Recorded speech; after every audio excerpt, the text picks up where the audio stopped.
Post mortem report ఎట్లా వస్తుందో వీళ్ళు ముందే చెప్పేస్తారు. కరుణాకర సుగుణ కావచ్చు, లేకపోతే అమారా ప్రసాద్ కావచ్చు, లేకపోతే రాధా మనోహర్ దాస్ కావచ్చు. అంటే అసలు వీళ్ళు ఎవరు? సమాజంలో కరుణాకర సుగుణ అంటే ఆయన ఎవరు? రాధా మనోహర్ దాస్ అంటే ఆయన ఎవరు? లేకపోతే అమారా ప్రసాద్ అంటే ఆయన ఎవరు?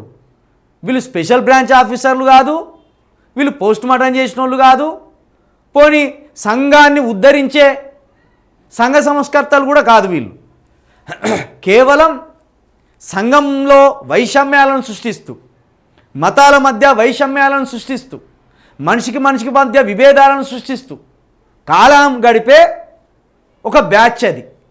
ఆ బ్యాచ్కి నిత్యం ఏదో ఒక మతం మీద దుమ్మెత్తిపోయడం, బురదెత్తిపోయడం, కించపరచడం, అవమానించడం, చంపుతామనడం, బెదిరించడం, ఇదే వాళ్ళ దినచర్య.